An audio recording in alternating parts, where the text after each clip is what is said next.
일단 오늘 날씨가 너무 좋은 날이라서 최근에 공기가 안 좋았다가 오늘 공기가 맑은 바람에 다 놀러 간 것 같습니다.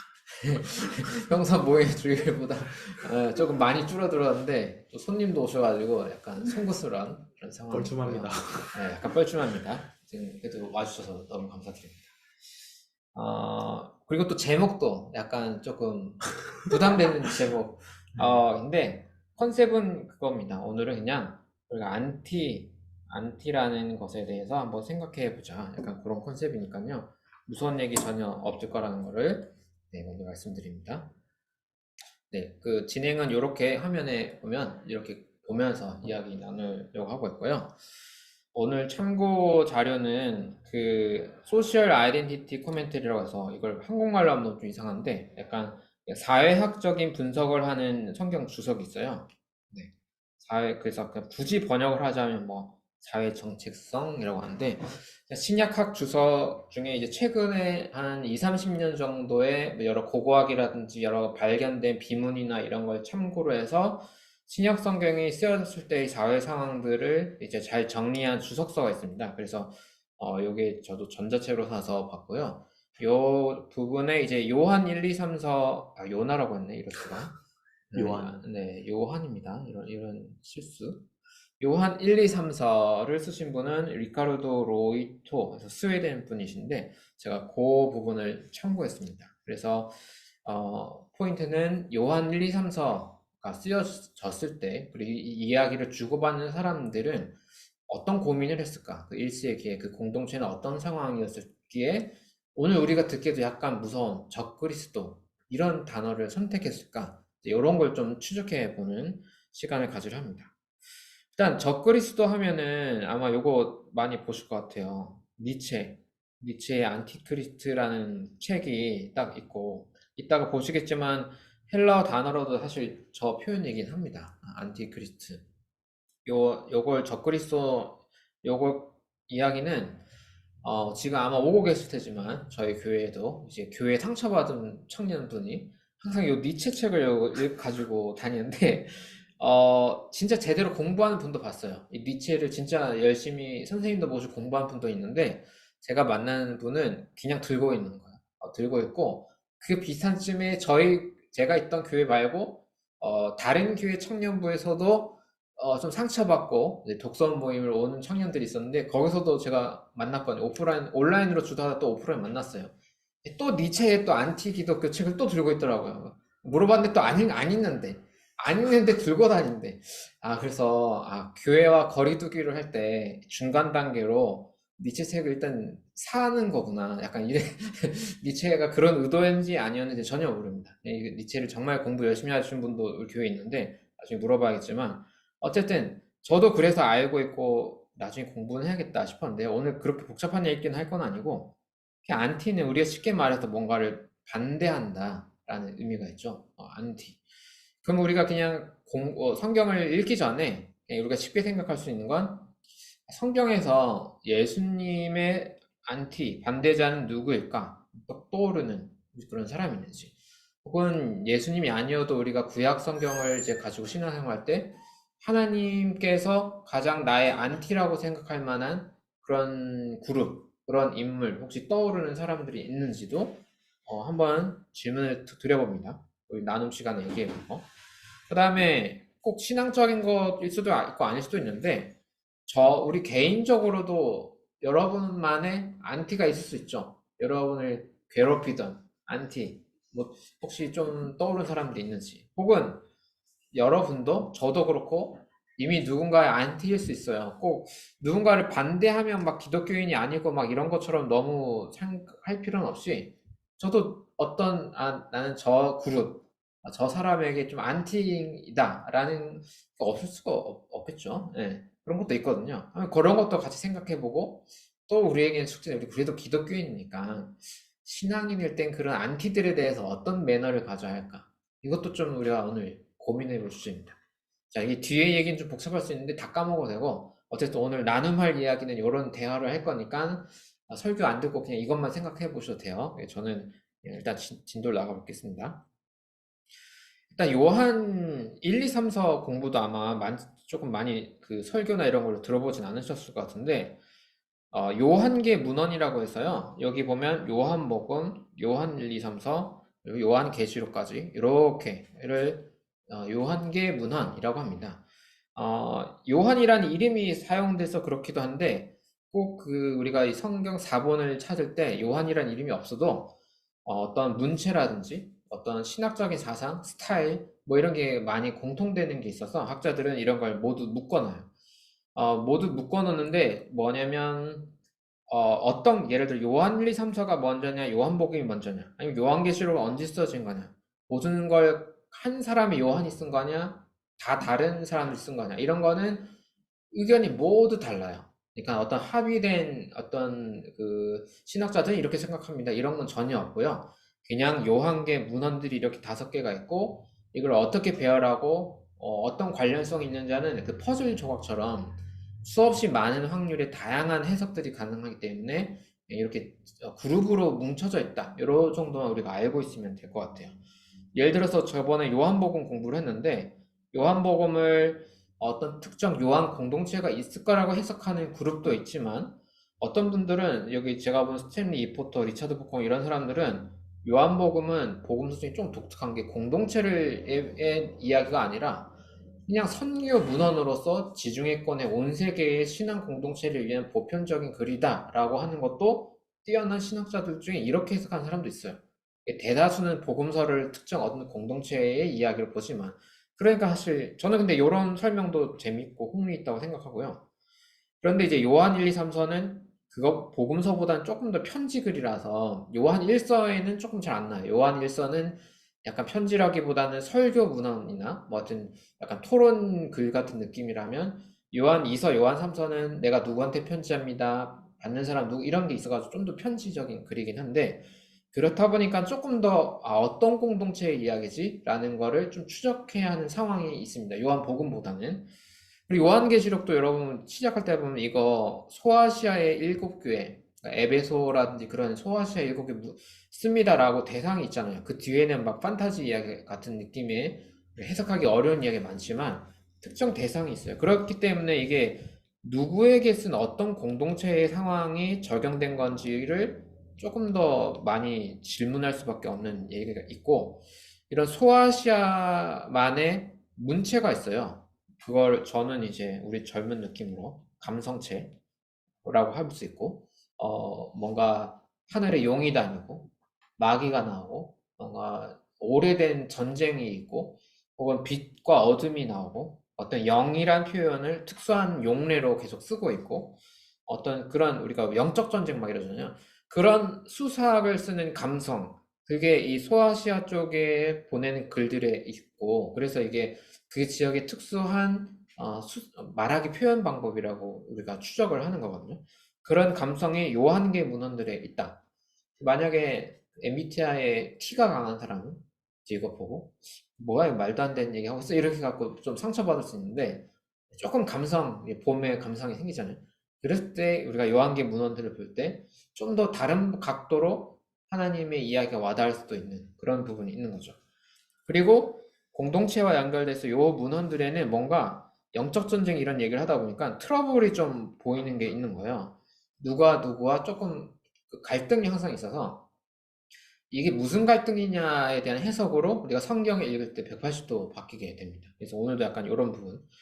그리고 한 가지 중요한 거는 네트워크인데 여기 보면 요한계시록도 결국 보내는 수신자가 어느 하나의 교회가 아니라 소아시아의 뭐 두아디아, 그래 서머나 교회 무슨 이게 다 수십 명 이하의 아주 작은 공동체거든요.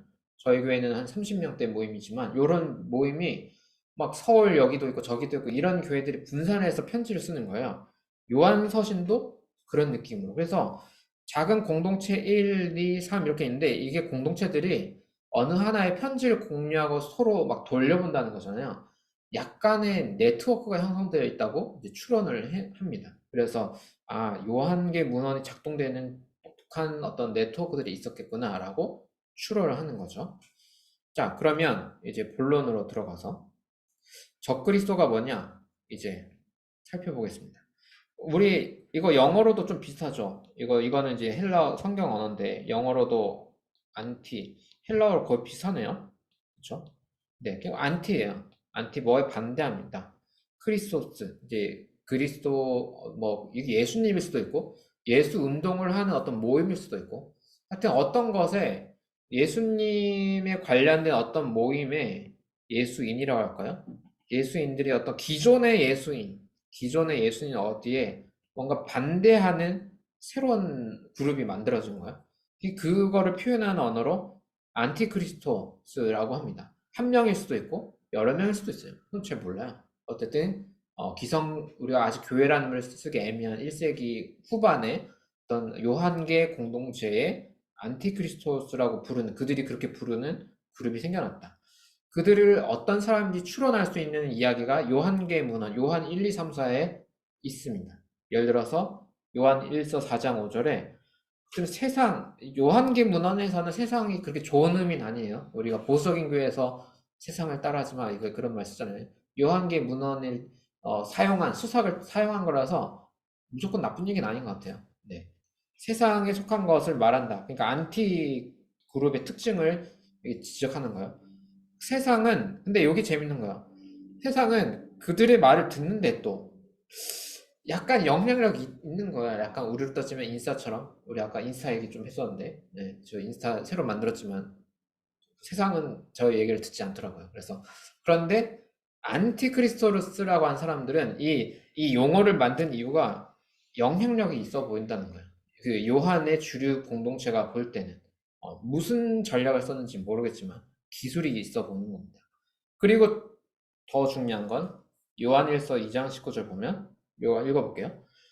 그들이 우리에게서 갔지만 그들은 우리에게 속한 자들이 아니었습니다. 그들이 우리에게 속한 자들이었더라면 그들은 우리와 함께 그대로 남아 있었을 것입니다. 그러니까 이 안티크리스토스라고 부르는 1인이든 그룹이든 이 사람들은 원래 요한계 공동체에서 같이 신앙생활을 하던 사람들이라는 거야. 그러니까 이 사람들이 니체도 아니고, 그다음에 어떤 악마도 아니고, 그냥 어떠한 신앙 공동체로 같이 행복하게 재미있게 토론하고 했던 사람들인데, 그 사람들이 어떤 이유인지는 말은 안 나왔지만, 갈등이 생겨서 나갔어요. 그 사람들을 표현하는 다른 헬라어가 없었던지 어쨌든 안티란 말을 쓴 거고 이게 이제 우리 유튜브나 이런 데 음모론 하는 사람들은 뭔가 엄청난 악마가 있는 것처럼 적그리스도 이렇게 가버리는 거죠. 어쨌든 이게 중요한 가장 정확한 표현은 신앙의 모임에서 트러블이 생겨서 나간 사람들을 안티크리스토스라는 표현으로 반대자들이라고 불렀구나. 근데 이 요한 공동체가 분노한 포인트가 있어요. 뭐 돈을 뜯어갔다거나 회계횡령 이런 건 안 나오고 다른 이유가 있는데 그걸 좀 생각해 볼 필요가 있습니다. 이렇게 읽으면 여러분들 조금 저희 교회에는 좀 진보적인 분도 있고 막 그래갖고 상처받을 수 있는데 그냥 표현을 해볼게요. 요한 공동체 입장에서는 이 안티라고 한 사람들이 불편한 이유가 여기는 예수님께서 육신을 입고 오셨다. 그러니까 성육신 개념이죠. 이게 1세기 후반, 그러니까 1세기 후반에 1세기 후반에 요한 공동체에서는 다른 것보다 이게 중요한 포인트였던 것 같아요. 요 신앙 공동체에 예수님의 육체성. 그런데 이 안티라고 하는 분들은 같이 신앙생활을 하다가 보니까 예수님이 그 육신이 우리랑 같은 육신은 아니지 않았을까? 뭐 이런 생각들 할 수 있죠. 근데 그게 설득력이 있었고 세상에 나갔을 때도 영향력이 있었나 봐요. 그러니까 이제 약간 여기에 열받은 거야. 그래서 요한 공동체는 이거가 중요한 거다라고 본 거예요. 그 다음에 그래서 이건 요한 2서에 나오지만 요한 1서에도 나오죠. 예수님께서 육신을 입고 오셨음을 시인하는 거는 그러니까 영이라는 거는 이제 요한계 문헌에서 조금 보이지 않는 영향력, 어떤 흐름, 어떤 운동성을 촉발하는 매개체라고 이해를 하시면 좋을 것 같아요. 그러니까 예수님께서 실질적인 육체성을 가지고 있다는 거를 그런 생각을 할 수 있도록 돕는 분위기, 에너지, 뭐 이런 걸 다 영. 우리가 쓴 언어가 아니라서 낯설죠. 네. 근데 그렇게 예수를 그렇게 인정하지 않게 하는 분위기, 영은 하나님께서부터 난 거 아닌 거야 라는 게 요한계 공동체 해석이에요. 그래서 조금 우리 교회도 진보적인 분, 이건 그러면 요한계 공동체가 뻥친 거네. 안티크리스트가 맞는 거 아니야? 약간 현대 교회에서는 그렇게 되는데, 일단 그건 여러분 각자 자유롭게 생각하시고, 네. 근데 일단 1세기 후반의 요한 공동체에서는 그럴 확률이 좀 있는 것 같아요. 그래서 그 다음에 플러스 심플하게 요한 1서 2장 20절에 누가 거짓말하고 있냐? 그러니까 여기에 포인트는, 이 공동체의 포인트는 약간 거야. 예수는 그리스도다. 근데 그리스도를 뭐 메시아 혹은 구원자. 그러니까 구원자라는 게 좋은 의미인 거잖아요. 이 구원의 의미가 뭐냐 하면 또 신학교마다 다르고 신학 분파마다 다르고 교단마다 다르고 다 달라요. 근데 어쨌든 그리스도 구원자 이거 나쁜 건 아니잖아요. 예수님은 구원자라는 신앙 고백은 필요하다는 거예요. 적어도. 그러니까 적어도 기독교 공동체라고 할 때 그 공동체의 브랜드라고 할까요? 정체성 할 때 최소한 예수님이 뭔가를 은혜를 주시는 분, 좋은 분 해야지. 근데 막 예수님 나쁜 놈 막 이런데 우리가 교회라고 하긴 조금 예수님은 사탄입니다 이러면서도 기독교 공동체 되진 않겠죠. 그러니까 어떤 의미로서 예수가 그리스도라는 걸 부인했는지 모르겠는데 우리가 이 사람들이 안티라고 하는 사람들이 이렇게 해버리면 이건 안 된다라고 판단한 것 같아요. 네, 일단 이 두 가지입니다. 그리스도라는 개념과 유체성이라는 개념이 이제 요한 공동체에는 포인트가 되는 거죠. 자, 이런 구절들을 가지고 학자들은 안티크리스토스의 정체성을 추측을 해요. 근데 여기 물음표를 했지만 학자들도 몰라요. 제가 아까 사실 이 사회 정체성 심리학학 주석을 지금 제가 참고했다고 했는데 이거 읽기 전에 다른 원서 한 권을 한 150페이지짜리를 읽었어요. 왜냐면 요 주제여가지고 도대체 안티크리스토스는 누굴까? 와, 책 끝까지 읽는데 끝까지 말을 안 하는 거야. 누구지? 나 그때 시험 들어가지고 내가 이러려고 이 책을 읽었나 시험 들어서 이렇게 다른 책을 본 거거든요.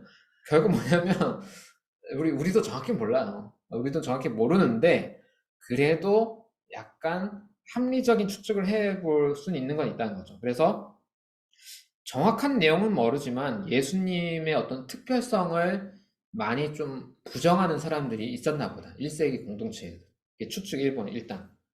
그 다음에 추측 2번은 여러분이 조금 어려울 수 있는데, 하이퍼잖아요.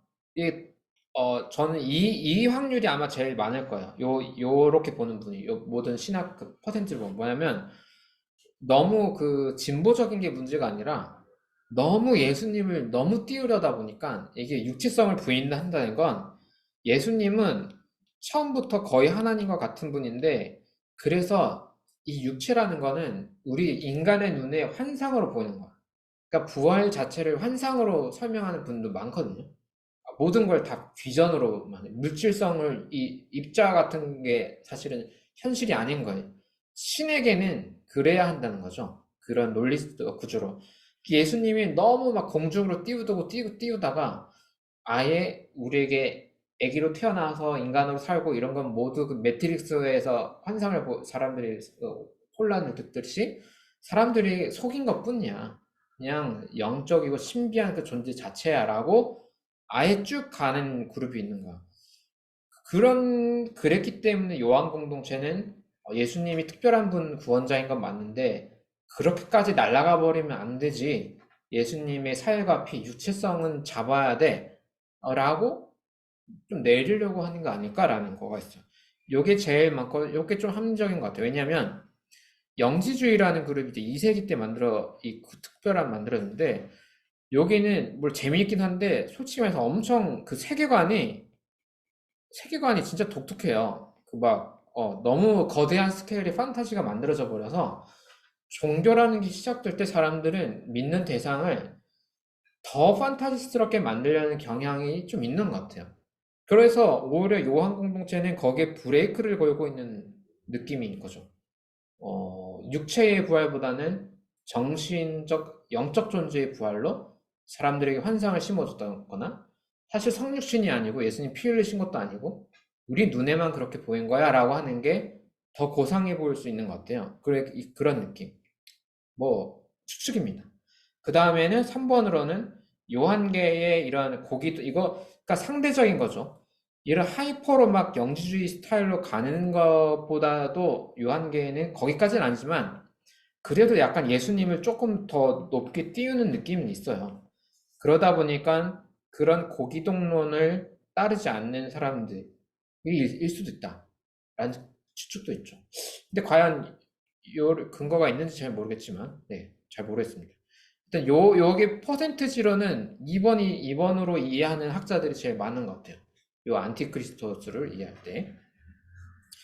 자, 일단 이 안티크리스토를 이해할 때 우리가 한 가지 알아야 될 거는 요한 공동체는 아까 얘기했지만 제가 최근에 민주주의에 관한 글을 썼는데요. 민주적이고 개방적인 네트워크가 있는 것 같다라는 게 요 사회 정체성 주석의 포인트예요. 약간 그러니까 사회 공동체 상황을 분석하자는 거잖아요. 이걸 분석하는 포인트는 뭐냐면 일단 민주적이라는 건 여기서 나오는데 요한 1서죠. 2장 27절 보면 여러분으로 말하자면 그 기름 부으신 것이 여러분에게 머물렀으니까 여러분은 아무에게도 가르침을 받을 필요가 없습니다. 우리가 이게 아까 영이라고 하잖아요. 그런 분위기, 하나님이요. 각자가 알 수 있는 길들이 있다는 거예요. 엄청난 교사가 필요하진 않은. 영주주의는 조금, 이제 2세기의 영주주의는 좀 달라져. 엄청난 비밀 교사들이 필요해요. 아주 소수의 정예인 멤버에게 딱 만나면 제자로 1대1 양육으로 너가 절대 죽어도 알 수 없는 비밀을 가르쳐 줄게. 이런 분위기로 가거든요. 그래서 엄청난 독특한 세계관이 전달돼요. 근데 요한 공동체는 그런 거 아니고 그냥 각자 해석할 수 있는 약간 이런 느낌이 있다는 거죠.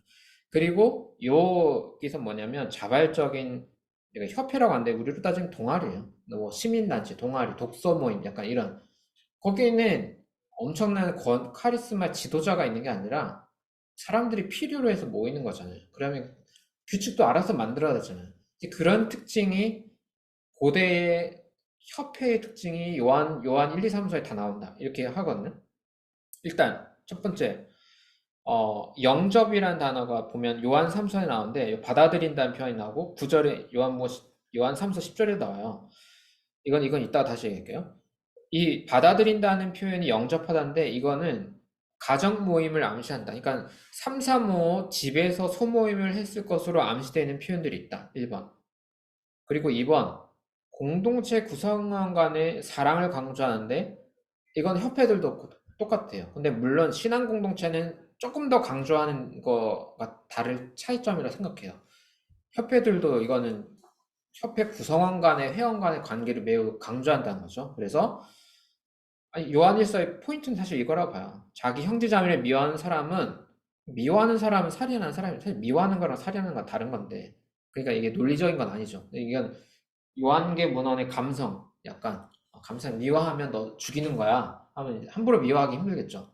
감성. 근데 교회는 엄청 미워하는데 어쨌든 살인하는 사람은 누구나 영생이 있는 거 아니다. 그러니까 누군가를 미워한다. 미워하는 게 막 넘치고 막 증폭되고 있다.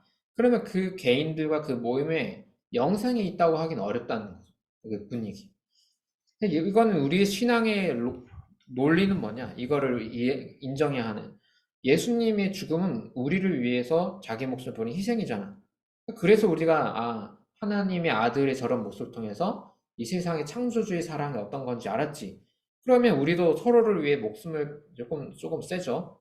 우리는 목숨 버릴 필요까지는 없는데 어쨌든 우리의 생명을 활용해서 서로를 사랑하는 게 마땅하지 않느냐라는 논리로 가는 거예요. 예수님의 모습을 본받아서. 네. 근데 이거는 신앙 공동체는 이제 이걸 신앙적인 근거를 예수님의 어떤 죽음과 부활과 이걸로 가져가는 거고 협회들은 다른 논리로 회원 규칙으로 간다는 거야. 서로를 존중해야 합니다. 뭐 해야 됩니다. 이런 식으로. 고대 세계에서도. 그리고 이것도 협회에도 다 이런 룰이 있었대요. 가난한 회원은 도와줘야 된다. 누구든지 어떤 돈을 많이 가지고 있으면서 우리 회원들의 어려움을 보고도 마음을 닫고 도와주지 않으면 그거 신앙인이라고 할 수 있겠냐라는 거. 그러니까 우리 말만 하지 마. 행동과 진실함으로 해. 이런 표현이 그러니까 왜 들어갔냐 하면 말 많은 사람들이 많았기 때문에 이런 표현이 있었겠죠. 제가 민주주의 글 쓰는데 가장 민주주의가 어려워지는 건 이제 말만 하는 사람들이 많아질 때, 정의를 말만 하는 사람들이 많아지고 사랑을 말만, 이게 인기가 없더라고요. 그 뉴스엔조의 글의 그 반응을 보니까 가장 인기가 없는데, 어, 서로 회의적인 것 같아요. 제 생각에는. 우리가 할 것 같냐? 그러니까 우리가 민주적이 됩시다라는, 솔직히 말하면 교회 구성원들이 적극적으로 우리 만들어가는 교회가 필요합니다라고 한 건데, 목사든 성도든 반응이 적은 거는 되겠냐라는 회의감이 좀 저는 있는 것 같거든요. 어쨌든 그런 조금 있고, 그 다음에 아까 네트워크에서 중요한 거, 환대연, 다른 공동체의 방문객들. 그래서 요한 3서에 보면 낯선, 이거는 신도는 세 번역이고, 그냥 그 단어는 그냥 낯선이, 이방인, 뭐 나그네, 번역서마다 다 다양합니다. 낯선 이가 왔을 때 그들을 도와주는 거, 섬기는 게 이제 중요한 거다라는 건, 아까 뭐 에베소 그 소아시아 7개 교회 이제 편지입니다. 요한계시록 이런 것처럼 지역마다 다 있으면 이제 순회를 사람들이 하잖아요. 그때 서로가 서로 아, 저 어느 모임에서 왔습니다 할 때 너무 막 너무 경계하지 말고 좀 품어줘야 된다. 이런 룰이라는 건 공동체끼리 서로 소통이 가능하다라는 그런 거죠. 음. 그다음에 요건 뭐냐면 죄를 지은 그를 위해 기도해야 된다. 그러니까 어떤 멤버가 죄를 짓는 거 볼 때 죽음에 이르는 죄가 뭔진 몰라요. 그러니까 솔직히 말해 교회도 우리가 서로 용납할 수 있는 죄가 있고, 뭐 목회자든 교인끼리도 성범죄를 했거나, 횡령을 막 500원만 횡령한 건 우리가 기도 1시간 정도 한 다음에 용서할 수 있잖아요. 500원 횡령했어. 근데 만약에 5억을 횡령했어. 이거 약간 죽음에 이르는 횡령이죠. 약간. 아닌가? 네, 용서해야 되는? 네, 용서해야죠. 근데 어쨌든 어떤 죄는 솔직히 인간적으로 조금 안 되는 거 있는 거예요. 그러니까 요때도 그런 게 있었던 것 같아요. 그래서 그런 거 말고 웬만한 거는 기도해라. 중보기도 해서 그 사람이 다시 영생의 그 에너지 안에 있을 수 있게 도와줘라 라고 얘기를 해요. 어, 그래서 여기 요거 따면은 요한 공동체 특징은 우리 약간 그 경건주의 신앙 공동체 가보면 죄의 고백을 하는 게 있어요. 죄의 고백. 서로가 서로에게. 카톨릭은 이제 사제에게 죄를 고백하게 시스템이 바뀌었는데, 근데 요한 공동체는 다른 공동체와 다르게 좀 서로가 서로 자기가 어떤 스스로 모든 뭐 죄를 말하는 게 아니라 이제 말할 수 있는 자기가 어떤 분투를 하고 있는지를 서로 고백해서 그 영생의 싸움을 이겨내갈 수 있게 서로 이제 공유하는 죄의 고백 그런 것들이 있는 것 같아요. 그러다 보니까 이제 이런 표현들이 나오는 거죠. 그를 위해 기도해야 돼. 대신 죽음에 이르게 하는 죄는 먼저 거기까지는 아니고 그 안에 우리가 서로 소화할 수 있는 죄들 얘기를 하는 거죠. 그 다음에 거짓 정보 제공자가 있는데 이것도 누군지 정확히 안 나왔지만 이런 사람들 만나면 이런 사람들은 집에 들이지 말라고 하는 거예요. 그러니까 이게 이게 좀 해석이 그렇죠. 낯선 이들은 환대해야 되는데 이상한 얘기를 하는 우리 따지면 신천지 반대 그리고 나는 신이다에 나온 약간 그런 거를 좀 조심스럽긴 하잖아요, 솔직히. 그런 사람들은 집에 들이면 안 돼라는 거는 있는 거야. 그래서 이 책에서도 뭐라면 이걸 인포메이션 워 중이다. 정보 전쟁 중이다. 1세기 후반에 이미 요한계 네트워크 안에 다양한 이야기가 있고, 근데 문제는 그런 사람들과 접촉을 조심하라는 거지, 이런 사람을 다 때려잡으라는 얘기는 아니거든요. 그러니까 안티크리스토스를 잘못 이해해서 혹은 이런 방문 선생들, 이런 네트워크에 여러 이야기를 하는 사람들을 다 잡아넣으라는 게 아니고, 그거는 권력이 생겼을 때 교회가 한 실수죠. 교회 역사에서. 예를 들면 종교개혁 시대에도 종교개혁파는 카톨릭에게 이제 구타를 당했지만, 학살을 당했지만, 종교개혁파는 또 저기 보니까 어릴 때 세례 주면 안 된다. 반대죠. 이름 갑자기 생각 안 나네. 세례파, 뭐라고 하죠? 어릴 때 세례 주지 말고 다 큰 다음에 세례 줘야 된다. 제세례파. 거기 도시를 학살했어요. 종교개혁파가. 도시에 다 죽였어요, 사람들. 그러니까 그 폭력은, 그러니까 어떤 사람을 죽일 수 있을 만큼의 힘이 생긴 집단은 진보 보수 상관없어요. 무조건 죽일 수 있어요. 뭐 우리 개신교의 뿌리도 어차피 학살은 똑같아요. 그냥 종교 전쟁이란 거, 인류 역사에서의 종교 전쟁이 가장 심각한 전쟁이 개신교에서 한 거잖아요. 그냥 그런 학살 혹은 마녀 사냥 이런 거랑 오해하면 안 돼. 그러니까 1세기의 교회 상황을. 그러니까 안티 기독교라고 하면 너무 약간 그런 이미지 가지고 1세기 교회가 막 다 잡아갖고 막 고문하고 막 그래 이렇게 착각하면 안 되고 하지만 교회가 권면할 수 없는 정보를 제공하는 사람들도 있기 때문에 여기에 대한 매뉴얼이 만들어지긴 했다는 거는 우리가 좀 고민해 볼 필요가 있는 거죠. 지금 몇 분이? 네, 빨리 하겠다. 빨리 할게요. 5분에서 7분. 5분에서 7분 갑니다. 목표. 끝내겠습니다. 요한 공동체 정체성. 그러니까 안티기도 그리스도라는 말이 너무 세서 저 그리스도가 나오니까 요한 1, 2, 3, 4 잘 안 읽히는데 근데 여기서 말하는 포인트는 뭐냐면 우리의 정체성은 하나님의 자녀다. 근데 이거 우리도 그렇게 나쁘고 가진 않죠. 하나님의 자녀. 그 다음에 다른 언어로는 그리스도 안에 있는 사람들이다. 우리는. 근데 자 묵시 이렇게 두 가지가 닿나 이제 이거 여기서부터 이건 진짜 감성입니다. 자 지금 감성 없으면 요한 문헌 내가 볼 때 좀 어려워요. 왜냐하면 우리는 이런 사람들인데 하나님의 자녀 그리스도 안에 있는 사람들 우리는 그 말은 뭐냐면 죄를 짓지 않는 사람이다. 이건 묵시적인 표현이에요. 근데 아까 죄 고백해야 된다고 했잖아요. 죽음에 이른 죄 아니면. 그러니까 또 다른 데 가면은 또 죄를 짓고 늘 죄를 짓고 죄를 얘기해야 되는 사람을 표현해요. 그러니까 이게 모순되는 표현이 같이 있어요. 요한 공동체는. 근데 여기 뭐냐면 죄를 짓지 않는 아까 그러면 죄를 짓지 않는 사람에 대한 묘사도 있는데 뭐냐? 죄를 짓는 사람은 악마에게 속했다라고요. 왜냐면 악마는 처음부터 죄를 짓는 애니까. 그러니까 하나님의 아들이 하신 일은 이것도 요한 문헌의 신앙 고백이죠. 악마의 일을 멸하는 거야. 어, 저는 여기는 진짜 많은 공부가 필요하다고 생각해요. 이건 나중에 영상으로 다시 만들겠지만 악마 실제합니까? 있다고 생각해요. 있다고 생각하시죠. 없다고 생각하는 분도 있을 거 아니에요. 어, 저는 80% 없다고 봐요. 이거 영상으로 따로 만들어야 되는데. 20%는 있을 수도 있죠. 어, 근데 현대 교회의 리더십에서는 악마는 제 생각에는 비실제적 존재로 가정하고 해석을 하는 게 안전하다고 봐요. 그러니까 성경을 해설하는 설교자나 교회 리더가 악마를 너무 믿어서 여러분 악마에게 이렇게 가버리면 좀 무서워요. 그 모임이. 근데 악마에 대한 공부가 할 필요가 있는 것 같아요. 제가 원래 열심히 하려고 하는데 왜냐면 신약과 구약 사이의 문헌에 악마에 대한 이야기가 너무 많아요. 근데 이게 인간을 어떻게 이해하게 되고 성경에 어떻게 작동됐고 그다음 현대적으로 우리가 어떻게 재해석해야 될지가 우리는 그걸 토론해야 되는 거죠. 그거 할 게 많거든요. 그래서 이제 이 부분 하여튼 요한 공동체의 세계관은 이런 거고 그러니까 죄 속에 산다는 건 하나님의 영향력 있는 사람이 아니라 악마의 영향력 안에 있는 사람이다라고 하는 거죠. 이거는 요한 감성이에요. 근데 이건 감성이고 현실은 어떤가요? 현실은 무지하게 죄짓잖아요. 거짓말도 하고 돈도 삥도 뜯고 막 때리고 학폭하고 장난 아니잖아요. 그렇다고 그 사람들이 교회 왔다고 해서 너도 악마야 이렇게 할 수는 없잖아요. 그래서 우리는 서로 죄를 자백하면은 여기서 뭐 죄가 없다고 하면 속이는 자라고 하잖아요. 또 모순돼요. 그래서 서로 죄를 얘기해서 이 싸움을 응원하자. 현실적인 얘기도 들어갔고 감성적인 얘기도 들어있어요.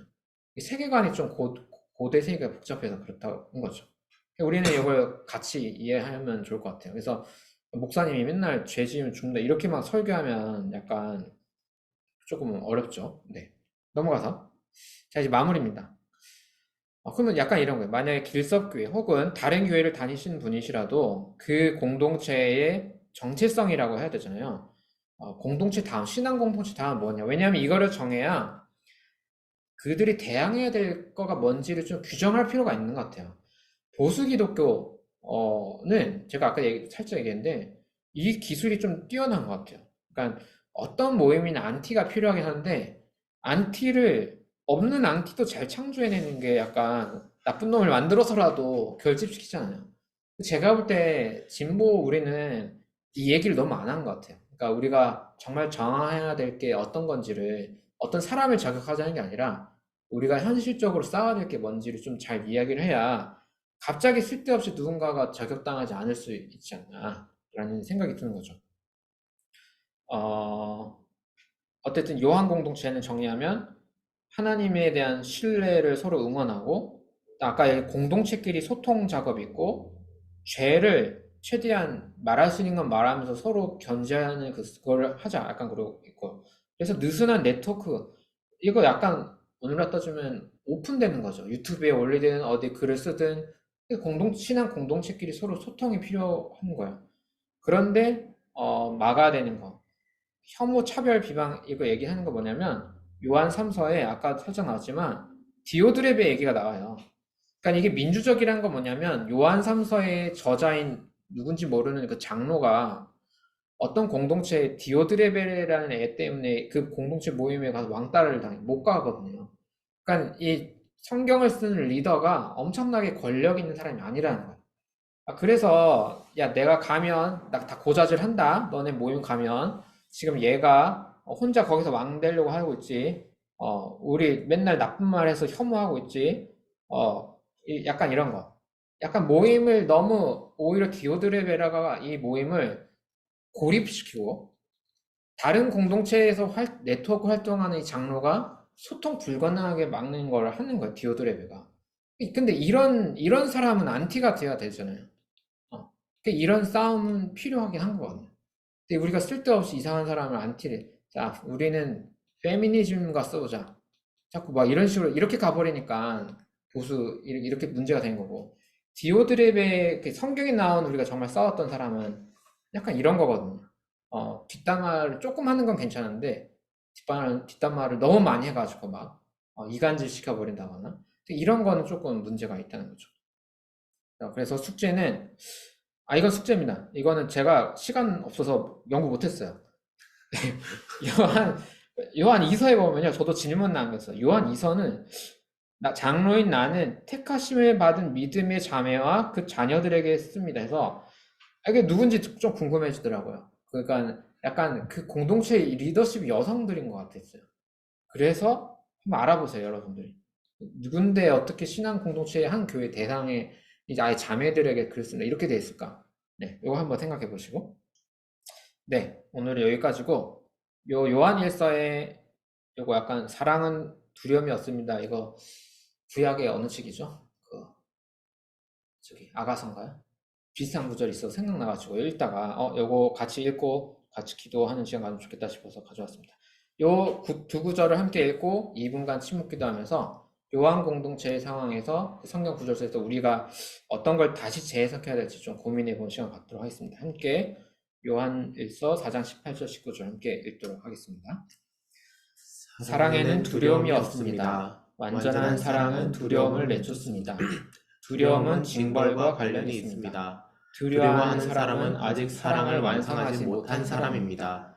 우리가 사랑하는 것은 하나님이 우리를 먼저 사랑하셨기 때문입니다. 네, 함께 2분간 침묵 가운데 기도하는 시간을 갖겠습니다.